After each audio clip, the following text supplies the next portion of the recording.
A perfect day for me would just be going into the studio like early in the day, like noon, and just being able to be there till like midnight, just working on music.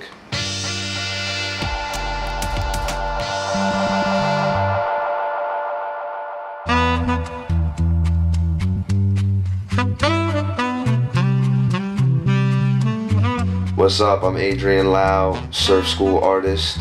I just put out a mixtape this year called Projection in association with La Musica de Harry Fraud. Really what it was is that I had like a little closet set up in my house and like we were ripping beats off of fucking SoundCloud or even old instrumentals off YouTube. After I was doing it like semi-seriously for a little while, I bumped into Harry. Dude just inspired me to like take it to the next level.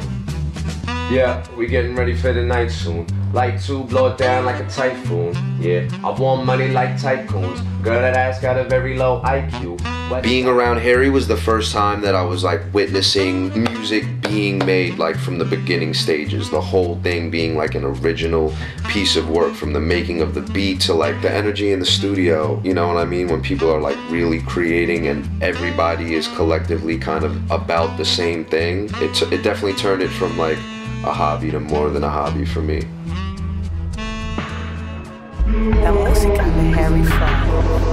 So surf school started as all of us met in college. I mean, I really just met him through like mutual friends in the neighborhood. But everybody's very talented with one thing or the other, and we want to be able to push their art to the forefront. Not just my art, but use me as the conduit.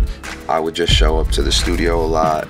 He started to step to me on some like, yo, you know, I want to get some beats and blah, blah. I was like, man. Eventually, I don't know, I just asked him for beats. He was cool enough to fuck with me, so.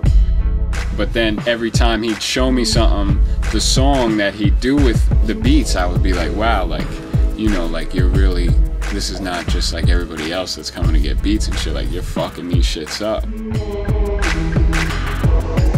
So I got a mixtape that we dropped earlier this year called Projection. It's totally produced by Fraud, which I think was like an honor for me. My first project, totally produced by fucking Harry Fraud. You know, since he's a producer, he just like inspires me to produce from time to time, just cause, you know, you're around someone who's making like the hottest beats. And I know this is a really cliche thing to say, but like, it's more than a label. Like, it really is like a family, like a team, and we all have known each other for a long time. Red Walrus and Fraud go back a long time, and like, everybody plays like a specific role. Like, Red Walrus kind of takes care of a lot of the business end and the day-to-day stuff. Surf School Rico, aka the Wave Protector. John Sparks, Prodigy with the Pro Tools. So yeah, the way we function is just real good. Like, I think a lot of it is taking your time. Like, to be the most effective, like, you have to take your time and do things comfortably. Exactly. Yeah, I was feeling a little nervous. When me and Harry link up and really go in for like a couple of days, like we'll get 5 songs done in like 2 days. Like, each song that we picked, we tried to pick a song that didn't sound like anything else that was out, or at least like on the radio. My plug got a place in Europe.